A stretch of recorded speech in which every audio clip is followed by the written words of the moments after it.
अपना थोड़ा chat button में हाथ रखे रहो, यस नो बताते जाना, ठीक है। जो कर चुके हैं उसकी बात कर देते हैं। ये प्राइवेट सेक्टर का मतलब पता है कि नहीं, हाँ या ना, फटाफट बोलते जाओ, यस या नो, यस या नो बोलते जाओ। प्राइवेट सेक्टर का मतलब पता है?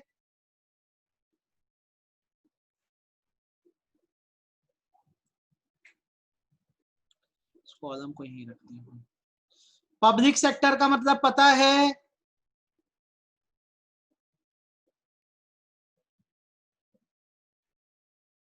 मुझे ये है कि सब लोगों ने क्या क्लास अटेंड करी है पूरी पूरी, तो पब्लिक सेक्टर का अगर मतलब पता है तो तुमको ये डिफरेंस भी आएगा, कोई दिक्कत नहीं जाएगी। आपको मैंने फॉर्म्स पढ़ा दिए पब्लिक सेक्टर के। डिपार्टमेंटल अंडरटेकिंग का कंसेप्ट एकदम क्लियर है कि नहीं, हाँ या ना फटाफट बताओ। डिपार्टमेंटल अंडरटेकिंग एकदम क्लियर है कि नहीं, हाँ या ना, यस या नो, फटाफट बोलो बेटा। डिपार्टमेंटल अंडरटेकिंग आपको क्लियर है कि नहीं है? क्लियर है। इसके सारे फीचर से लेकर सारी चीजें आपको क्लियर होगी। मैंने आपको लास्ट क्लास में पूरे फीचर बताए, मैंने आपको एडवांटेजेस बताए, मैंने आपको डिसएडवांटेज बताए। इसमें एक रेड टेपिज्म को आपको मैंने समझाया था, आपको समझ आ गया होगा बहुत अच्छे से। आपको मैंने शायद लास्ट क्लास का लेक्चर नहीं भेजा था क्या ग्रुप में? ईशान सर को बोल दूंगा, वो डाल देंगे, है ना। तो आपको ये हमने कंप्लीट करा दिया था, डिपार्टमेंटल अंडरटेकिंग। स्टैट्यूटरी कॉर्पोरेशन ऐसे तो मैंने आपको एक्सप्लेन किया हुआ है। आप मेरे को बताओ वो कौन सी प्लेस है जहां पर स्टैट्यूटरी कॉर्पोरेशंस को क्रिएट किया जाता है? वो कौन सी प्लेस है जहां स्टैट्यूटरी कॉर्पोरेशंस बनती हैं? दीपेश को, हाँ बेटा क्या डाउट है डिपार्टमेंटल अंडरटेकिंग में?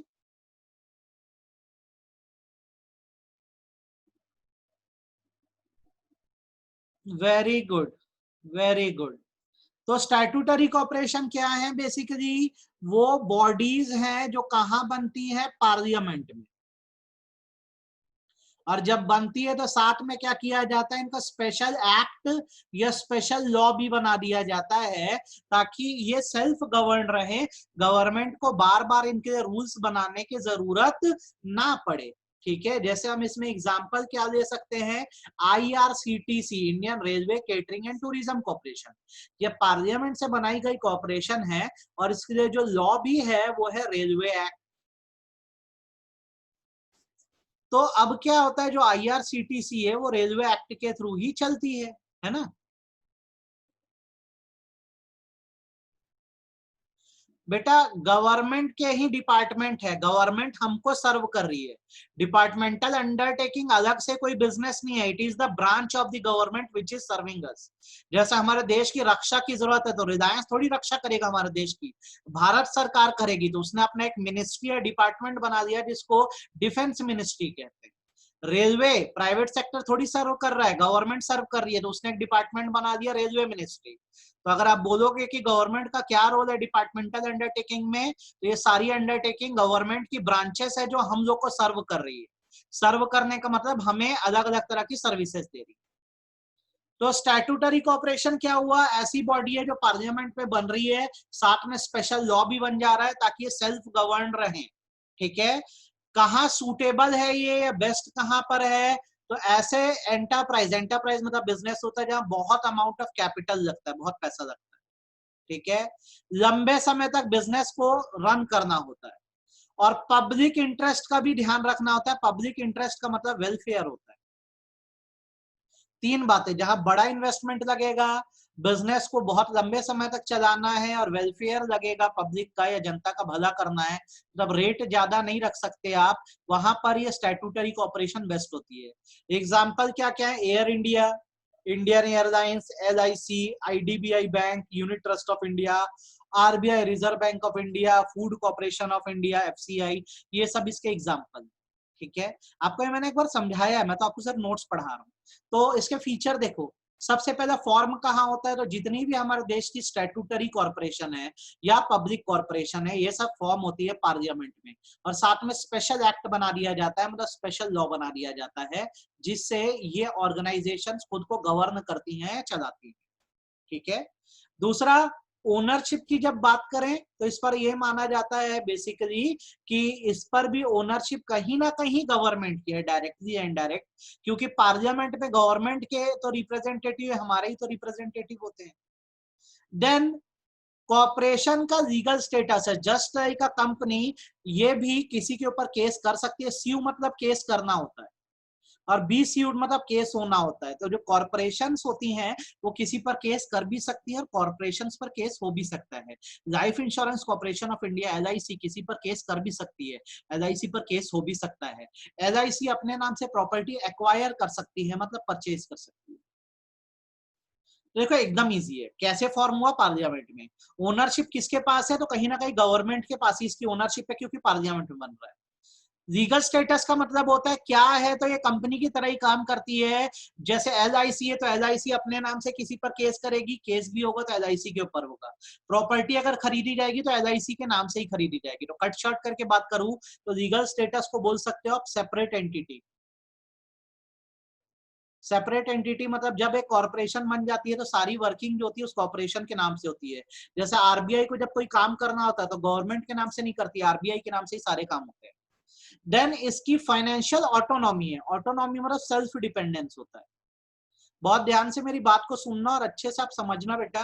क्या होता है, जब आप डिपार्टमेंटल अंडरटेकिंग पढ़ते थे ना, तो इसमें क्या होता था, जो भी पैसा होता था, सारा पैसा जो होता था ना डिपार्टमेंटल अंडरटेकिंग का, वो किसको चला जाता था, इट गोज टू ट्रेजरी, सरकारी खजाने में चला जाता था। फिर ये लोग अपना खर्चा कैसे निकालते थे, साल में बजट निकलता था, बजट से इन सब डिपार्टमेंटल अंडरटेकिंग को पैसा बांटा जाता था। लेकिन यहाँ पर पब्लिक कॉर्पोरेशन है, स्टैट्यूटरी कॉर्पोरेशन में ऐसा नहीं है। इनको फाइनेंशियल ऑटोनॉमी है, मतलब जितनी अर्निंग या पैसा आता है ये खुद अपने पास रखती हैं, अपना खर्चा खुद निकालती है, गवर्नमेंट से 1 रुपया नहीं देती। फॉर एग्जाम्पल एयर इंडिया है। अब एयर इंडिया जो है वो एक तरह की कॉर्पोरेशन है, तो जो यहाँ रेवेन्यू होता है, रेवेन्यू मतलब इनकम होती है एयर इंडिया की खुद की है, सरकार को कुछ नहीं देना है। ठीक। और जो खर्चे होते हैं, एक्सपेंस होते हैं, भी एयर इंडिया के खुद के हैं। एलआईसी है तो एलआईसी की अर्निंग खुद की और खर्चे भी एलआईसी के खुद के हैं। अब आप मेरे को बताओ ये पॉइंट आपको चारों समझ आए कि नहीं, हाँ या ना, फटाफट बोलो। 4 पॉइंट समझ आए कि नहीं आए, ये बताओ।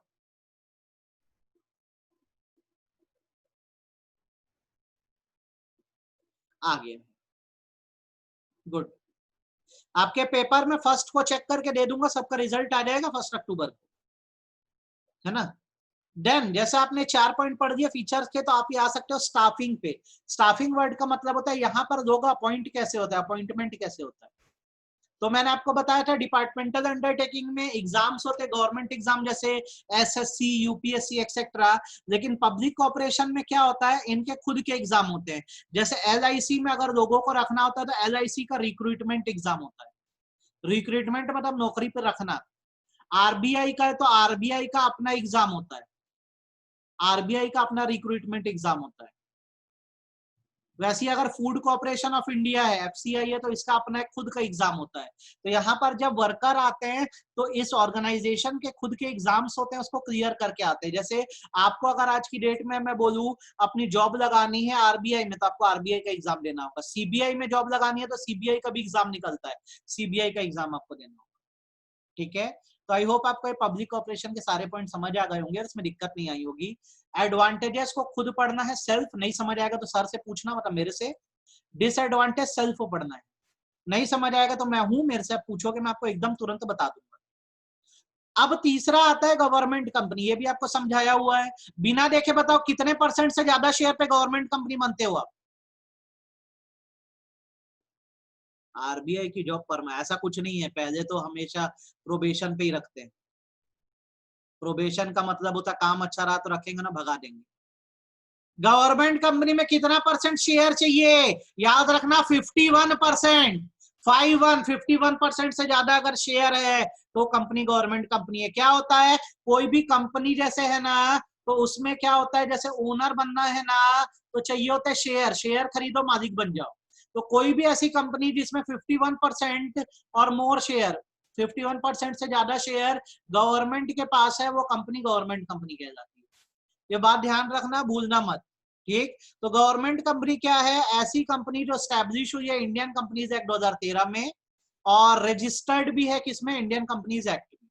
आगे एक और मीनिंग पढ़ो, government company means any company in which not less than 51%, इसको अंडरलाइन करो आप, किसको? 51% को। 51% of paid up share capital is held by central government और स्टेट गवर्नमेंट और partly by central government, partly by state government.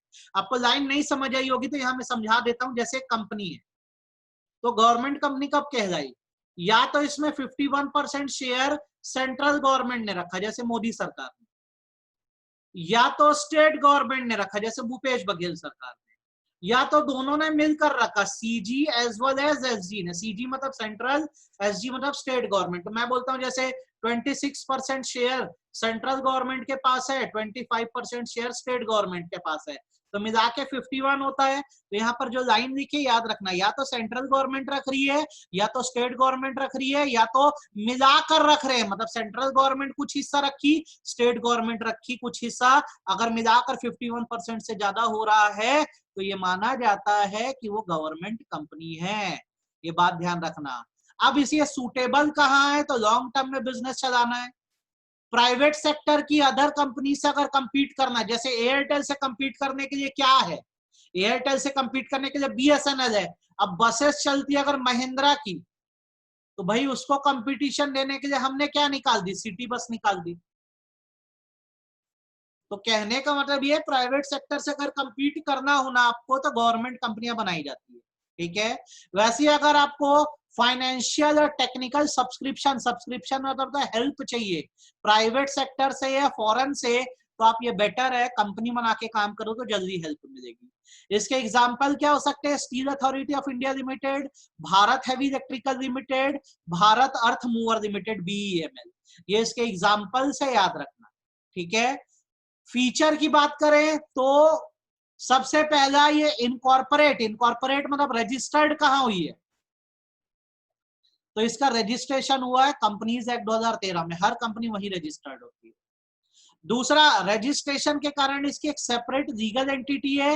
Legal entity मतलब होता है लीगल कैरेक्टर। जैसे हम लोग आम इंसान है, हमारा नेचुरल कैरेक्टर है, हम हर काम अपने नाम से करते हैं। जैसे अगर मैं साइन करूंगा तो अपनी करूंगा ना।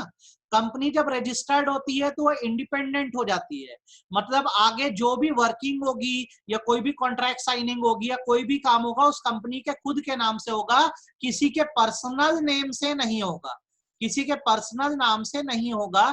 ये बात आपको ध्यान रखनी है। नहीं, ऐसा नहीं है बेटा, जैसे 51% से कम हुआ, बेशक गवर्नमेंट कंपनी तो नहीं है, पर यह माना जाएगा कि गवर्नमेंट की उसमें अच्छी खासी होल्डिंग है, तो गवर्नमेंट फायदा पाने के लिए बेसिकली उसमें शेयर्स रख सकती है। हाउएवर सच तो यह है कि गवर्नमेंट कभी भी जब इन्वेस्ट करती है तो ये देख के करती है कि पूरा कंट्रोल गवर्नमेंट का हो जाए, तो हमेशा वो 51% से ज्यादा ही शेयर होल्ड करती है, और उससे कम अगर है तो वो हट जाती है, फिर इन्वेस्ट नहीं करती। याद रखना। तो सेपरेट लीगल एंटिटी का मतलब यही होता है बेटा कि कंपनी अपने एक इंडिपेंडेंट तरीके से वर्क कर सकती है। जैसे आपका नाम अमन है, आप सारे ट्रांजैक्शन अपने नाम से करो, बेस्ट है, लेकिन अगर आपने कंपनी बना दी और कंपनी का नाम रखा अमन लिमिटेड, तो फिर आप अलग इंसान हो, आप अपने पर्सनल ट्रांजैक्शन अलग करो, लेकिन कंपनी का कोई भी ट्रांजैक्शन होगा तो किस नाम से होगा?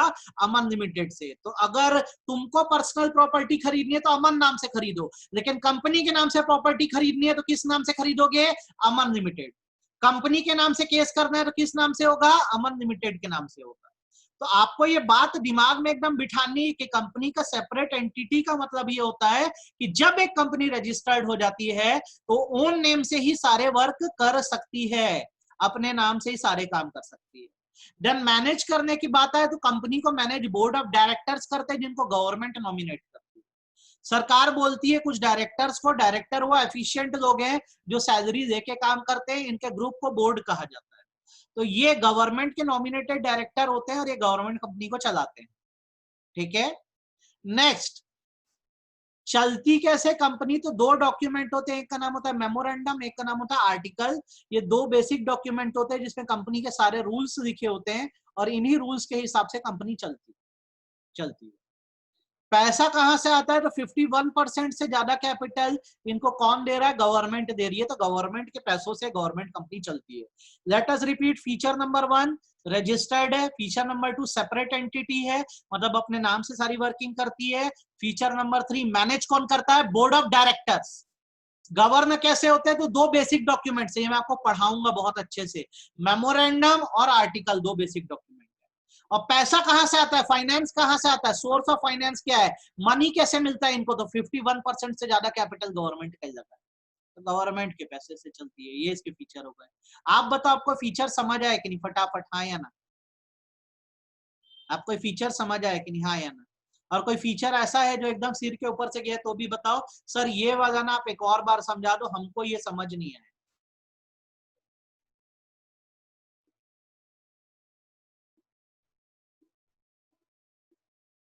ठीक है, तो हम ये मान के चलते हैं आपको ये एकदम क्लियर है, इसमें आपको इशू नहीं है, ठीक है। प्रांजल, आज तेरी पहली क्लास है क्या बेटा? हिरेंद्र, एक बार रिकॉर्डेड देखना, बहुत इजी सा कंसेप्ट है यार। कंपनी एक ऐसा बिजनेस है जिसमें अगर मनी लगाना है तो आपको कंपनी के शेयर खरीदने होते हैं। हर बिजनेस में पैसा लगाने वाला मालिक है, तो कंपनी के बिजनेस में जो शेयर खरीदता है वो मालिक है, वो होना। सबसे बेसिक बात तो पहले ये पता होनी चाहिए। पुरानी रिकॉर्डिंग देखना पड़ेगा बेटा आपको। कभी भी याद रखो, कंपनी एक बिजनेस ही है, ये बिजनेस है। बिजनेस में पैसा लगाने वाला मालिक होता है, पैसा माने कैपिटल।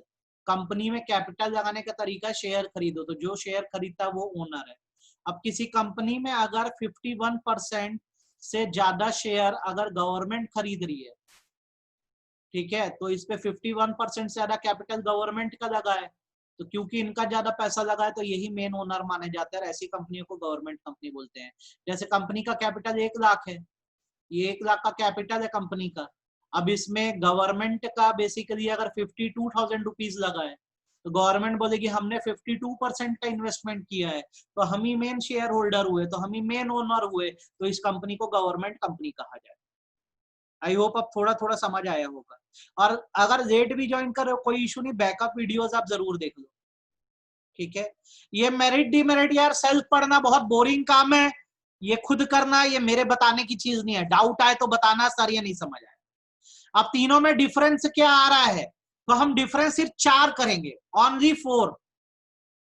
नोट्स में मैं आपको बहुत सारे दूंगा, लेकिन करेंगे 4 ही डिफरेंस। कौन कौन सा करेंगे, तो एक तो हम करेंगे फॉर्मेशन, दूसरा लीगल स्टेटस, तीसरा फाइनेंसिंग करेंगे, और चौथा करेंगे हम लोग, चौथा इजी वाला पॉइंट करेंगे, अकाउंटेबिलिटी का पॉइंट। या अकाउंटेबिलिटी में मजा नहीं आएगा, ओनरशिप वाला पॉइंट करेंगे। 4 पॉइंट पढ़ेंगे। तो सबसे पहले बात करते हैं बनता कैसे। डिपार्टमेंटल अंडरटेकिंग मिनिस्ट्री है, मिनिस्ट्री मतलब गवर्नमेंट का ही पार्ट है, अलग से बनाने की जरूरत नहीं। कॉर्पोरेशन पार्लियामेंट के स्पेशल एक्ट से बनती है, by special act of parliament, आगे भी शब्द देख लो। और स्टेट लेजिस्लेचर, स्टेट लेजिस्लेचर मतलब होता है विधानसभा, पार्लियामेंट मतलब होता है सांसद। देश के लिए कोई बॉडी बनानी है तो पार्लियामेंट में बनेगी, और स्टेट के लिए बनानी है तो स्टेट लेजिस्लेचर जैसे विधानसभा। एग्जांपल जो CSEB है ना, छत्तीसगढ़ स्टेट इलेक्ट्रिसिटी बोर्ड, वो स्टेट लेजिस्लेचर या विधानसभा से बना है। और इसमें प्राइवेट पार्टिसिपेशन है, प्राइवेट सेक्टर का कोई पार्टिसिपेशन नहीं है। गवर्नमेंट कंपनी कैसे बन रही है, कंपनीज एक्ट में रजिस्ट्रेशन करवा के बन रही है, कंपनीज एक्ट में रजिस्ट्रेशन करा के बन रही है। 51% गवर्नमेंट का शेयर है, जितने शेयर उतनी ज्यादा डिसीजन लेने की ताकत। डिपार्टमेंटल अंडरटेकिंग कैसे बनी, ब्रांच है यार गवर्नमेंट की, मिनिस्ट्री है। कॉर्पोरेशन कैसे, पार्लियामेंट के स्टेट लेजिस्लेचर के स्पेशल एक्ट से। गवर्नमेंट कैसे कंपनी कैसे बनी, गवर्नमेंट कंपनी कंपनीज एक्ट में रजिस्ट्रेशन से बनी। स्टेटस की बात करें, डिपार्टमेंटल अंडरटेकिंग गवर्नमेंट का पार्ट है, इसका सेपरेट कोई कैरेक्टर नहीं है। गवर्नमेंट जो कॉन्ट्रैक्ट करेगी वो डिपार्टमेंटल अंडरटेकिंग के कॉन्ट्रैक्ट है। स्टैट्यूटरी कॉर्पोरेशन का खुद का कैरेक्टर है, गवर्नमेंट कंपनी का खुद का कैरेक्टर। पैसा कहां से मिलता है? डिपार्टमेंटल अंडरटेकिंग को पैसा बजट से मिलता है, ठीक है। कॉर्पोरेशन को कहां से पैसा मिलता है? तो ये इनका खुद का पैसा इस्तेमाल करते हैं, ये खुद का पैसा इस्तेमाल करते हैं, इनको कहीं से पैसा लेने की जरूरत नहीं है। और गवर्नमेंट कंपनियों को कहां से पैसा मिलता है? तो इनकी भी खुद की फाइनेंसिंग है, खुद के पैसे का इस्तेमाल करते हैं। देन ओनरशिप की बात करें, डिपार्टमेंटल अंडरटेकिंग का फुल ओनरशिप गवर्नमेंट की है। पब्लिक कॉर्पोरेशन है, स्टैट्यूटरी कॉर्पोरेशन पे भी मैं बोलूंगा गवर्नमेंट की, क्योंकि पार्लियामेंट में गवर्नमेंट ऑफिशियल्स ही होते हैं। और बेसिकली जब गवर्नमेंट कंपनी की बात की जाए तो 51% से ज्यादा शेयर जब गवर्नमेंट के पास है तो ये माना जाएगा कि वो कंपनी गवर्नमेंट कंपनी है। ये डिस्टिंग्विश बिटवीन है, इसके अलावा कोई और डिस्टिंग्विश आपको पढ़ना है तो आप पढ़ सकते हो, ठीक है। आपका चैप्टर का एक पार्ट यहाँ पे जाके खत्म होता है, चैप्टर का एक हिस्सा यहाँ पे खत्म होता है। अब नेक्स्ट पार्ट चैप्टर का शुरू होता है। बहुत ध्यान से सुनना और अच्छे से मेरी बात को समझना।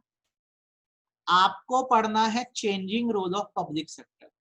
बहुत ध्यान से मैं बोल रहा हूं, मेरी बात को सुनो। पब्लिक सेक्टर क्या है? पब्लिक सेक्टर हर उस बिजनेस को बोला गया है जिस पर किसका कंट्रोल है? गवर्नमेंट का कंट्रोल। पहली बात तो ये दिमाग में बिठा दो। Changing role of public sector का मतलब क्या है? तो इसका मतलब है why public sector is so much important in our country. Government का बिजनेस रन करना हमारे देश के लिए इतना ज्यादा जरूरी क्यों है? ठीक है, जैसे एक एग्जांपल आपको मैं देता हूं, आप इससे अच्छे से इस चीज को समझ जाओगे। आपको पता है रेलवेज में दुर्ग से रायपुर की टिकट कितनी है? कितने लोगों को पता है रेलवेज में दुर्ग से रायपुर तक की टिकट कितनी है? बोलो, फटाफट बोलो।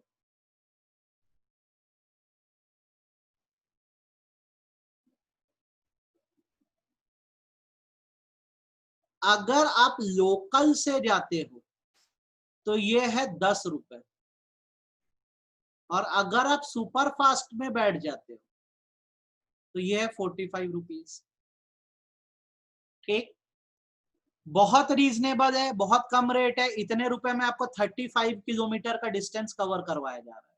क्यों? क्योंकि अभी रेलवे जो है वो गवर्नमेंट कंट्रोल में है, तो गवर्नमेंट बोलती है हम लोगों से ज्यादा चार्ज नहीं करेंगे पैसा। अब सपोज करो अगर ये रेलवे को पूरा का पूरा मैं रिलायंस ग्रुप को सौंप दूं कि तुम रेलवे को चलाओ, या अडानी ग्रुप को सौंप दूं, तो अब ये बताओ ये दुर्ग से रायपुर का कम चार्ज करेंगे कि ज्यादा चार्ज करेंगे? और कितना चार्ज होना चाहिए? ज्यादा करेंगे। मैं बोलता हूँ यार ये लोकल का ये 50 रुपए कर देंगे और सुपर फास्ट का तो कम से कम 150 करेंगे ही करेंगे। तो क्या होता है बेसिकली, हमारा देश बहुत बड़ा देश है और गवर्नमेंट कुछ बिजनेसेस को हमेशा अपने कंट्रोल में इसलिए रखना चाहती है क्योंकि वो हम लोगों का वेलफेयर चाहती है। तो अब आपको ये बात समझनी होगी कि हमारे देश में पब्लिक सेक्टर बहुत इंपॉर्टेंट है, गवर्नमेंट का बिजनेस में होना बहुत जरूरी है। क्योंकि पॉइंट नंबर 1, देश में जो इंफ्रास्ट्रक्चर डेवलपमेंट का काम है, इंफ्रास्ट्रक्चर मतलब होता है बेसिक फैसिलिटीज, जैसे ट्रांसपोर्टेशन, कम्युनिकेशन, इरिगेशन, पावर। ठीक है, ये गवर्नमेंट ही बेटर डेवलप कर सकती है क्योंकि इसमें बहुत ज्यादा इन्वेस्टमेंट लगता है और ऐसा इन्वेस्टमेंट प्राइवेट सेक्टर्स के पास आज की डेट में नहीं होता है। तो आपसे अगर सवाल पूछा जाए कि पब्लिक सेक्टर का देश में इंपॉर्टेंस क्या है या उसका चेंजिंग रोल क्या है, तो आंसर नंबर 1, इंडिया में जो भी इंफ्रास्ट्रक्चर डेवलप होगा, मतलब हर वो बेसिक फैसिलिटी जो देश की इकोनॉमी को चलाने के जरूरी है, उसमें पैसे बहुत लगते हैं और जल्दी फायदा भी नहीं आता है। तो प्राइवेट सेक्टर तो पैसा लगाएगा नहीं, तो कौन लगाएगा? गवर्नमेंट ही लगाती है वो पैसा। आप बताओ, आपको पॉइंट नंबर 1 समझ आया कि नहीं? हाँ या ना, फटाफट बोलो, फटाफट बोलो, यस और नो, फटाफट बोलो तो मैं आगे बढ़ूं।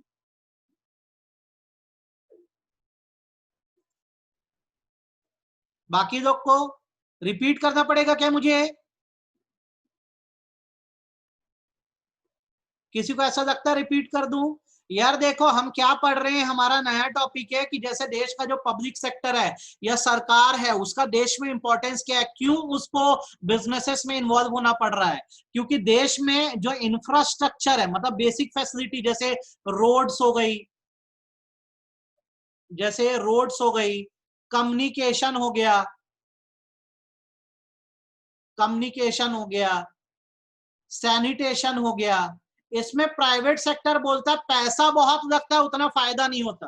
लेकिन देश में तो इन चीजों की जरूरत है ही ना, तो गवर्नमेंट यहाँ पैसा लगाती है। तो देश का जो इंफ्रास्ट्रक्चर है, बेसिक फैसिलिटीज डेवलप होती हैं, उसमें सबसे बड़ा हाथ गवर्नमेंट का है। तो इसलिए गवर्नमेंट का होना या पब्लिक सेक्टर का होना जरूरी है। सेकेंड, रीजनल बैलेंस बनाने का काम सिर्फ गवर्नमेंट कर सकती है। अगर खुद सोचो, मैं एक बिजनेसमैन हूं और मेरे को अगर बिजनेस करने की अपॉर्चुनिटी दी जाए तो मैं कहां करूंगा, मुंबई में करूंगा कि मैं रायपुर में करूंगा, ज्यादा फायदा कहां मिलेगा बताओ? कहां बिजनेस करना चाहूंगा, मुंबई की रायपुर? यार सीधी सी बात है, सबको वही जवाब होगा।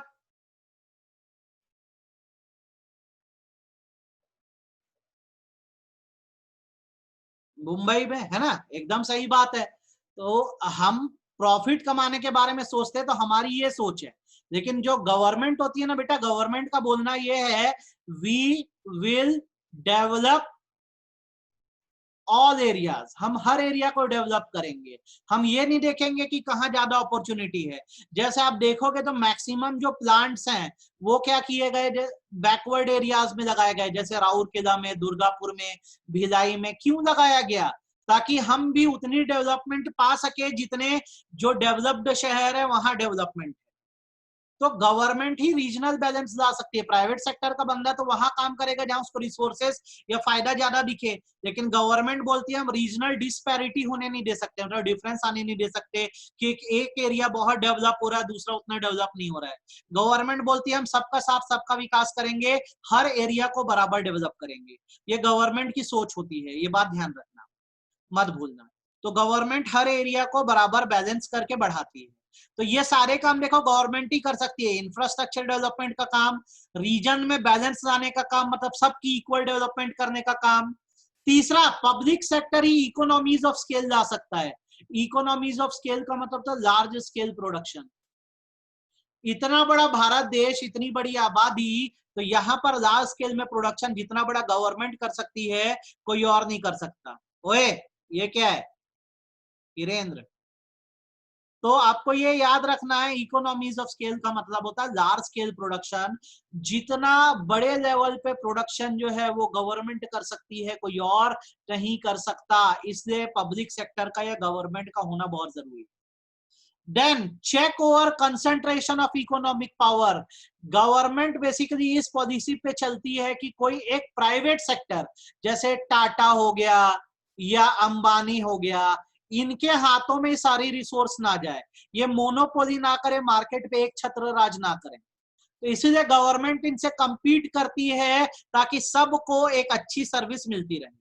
आपको हल्का सा बोर लग रहा होगा लेकिन आपको ये ध्यान रखना बहुत इंपॉर्टेंट है। सबसे पहला, गवर्नमेंट का रोल इसलिए जरूरी है क्योंकि देश के बेसिक इंफ्रास्ट्रक्चर को गवर्नमेंट ही डेवलप कर सकती है। दूसरा, रीजनल बैलेंस लाने का काम। रीजनल बैलेंस का मतलब क्या होता है, हर एरिया को डेवलप करने का काम गवर्नमेंट ही कर सकती है। लार्ज स्केल में प्रोडक्शन गवर्नमेंट ही कर सकती है। गवर्नमेंट ही चेक कर सकती है कि कोई एक आदमी पूरा राज ना करे, मोनोपोली ना चलाए। गवर्नमेंट सबको इक्वल अपॉर्चुनिटी देना चाहती है, सब काम करें। ठीक है। Next, import substitution. ठीक, हर इकोनॉमी क्या चाहती है कि हमें दूसरे देश से चीजें इंपोर्ट ना करनी पड़े। तो इस पर पब्लिक सेक्टर आपकी हेल्प करता है। इंडिया में ही इतने गुड्स बना दिए जाते हैं ताकि हमें वो गुड्स क्या करने पड़े, दूसरे देश से मंगाने ना पड़े, हमारे ही देश में सब कुछ बन रहा हो। मैं दोबारा रिपीट कर रहा हूं, गवर्नमेंट इंडिया में ही सब कुछ बना देना चाहती है ताकि हमें दूसरे देशों से कोई भी चीज इंपोर्ट ना करनी पड़े। एग्जाम्पल के तौर पे इलेक्ट्रिसिटी, इंडिया में एनटीपीसी के इतने प्लांट बना दिए गए हैं, नेशनल थर्मल पावर कॉर्पोरेशन के, कि हमें दूसरे देशों से बिजली इंपोर्ट ना करनी पड़े। तो 5 पॉइंट एकदम रट डालो, दिमाग में बिठा लो। देश में इंफ्रास्ट्रक्चर डेवलप करना है, बेसिक फैसिलिटी डेवलप करना है, पब्लिक सेक्टर का रोल है। दूसरा, रीजनल बैलेंस चाहिए, हर एरिया में बैलेंस चाहिए, गवर्नमेंट को आना पड़ेगा। लार्ज स्केल प्रोडक्शन करनी है, सिर्फ गवर्नमेंट कर सकती है। मोनोपोली किसी की ना हो, एक आदमी का राज ना हो, ये गवर्नमेंट देखती है। और हम दूसरे देशों से इंपोर्ट ना करें, इंपोर्ट करने से देश से पैसा जाता है ना, तो गवर्नमेंट बोलती है हम यही बना देंगे, सेल्फ डिपेंडेंट रहेंगे, ताकि हमें कहीं से इंपोर्ट ना करना पड़े। आत्मनिर्भर भारत, वेरी गुड। तो ये 5 पॉइंट याद रखना, इट इज VVIMP, बहुत इंपॉर्टेंट है, इसको अच्छे से करना। कल, टुमारो, ध्यान से सुन लो, हम यही करेंगे BST, और we will complete this chapter. हम इस चैप्टर को खत्म करेंगे कल। तीसरा चैप्टर खत्म होने के बाद हम स्टैटिस्टिक पे पूरा इस हफ्ते फोकस करने वाले हैं। तो कल की क्लास में BST में चैप्टर खत्म करके हम पूरा हफ्ता फिर स्टैटिस्टिक पढ़ने वाले हैं, ये बात ध्यान रखना। आज के लिए बेटा इतना काफी है, नेक्स्ट क्लास में मिलते हैं, बाय बाय। कॉपी यार तेरी चॉइस है, बनाना है, अदरवाइज मैं हर चैप्टर के नोट्स भेज रहा हूँ, नोट्स को तुम रखते जाओ, प्रिंट आउट निकाल निकाल के लेते जाओ नोट्स, ठीक है? अलग से कॉपी मत बना, ठीक है? चलो नेक्स्ट क्लास में मिलते हैं हम लोग।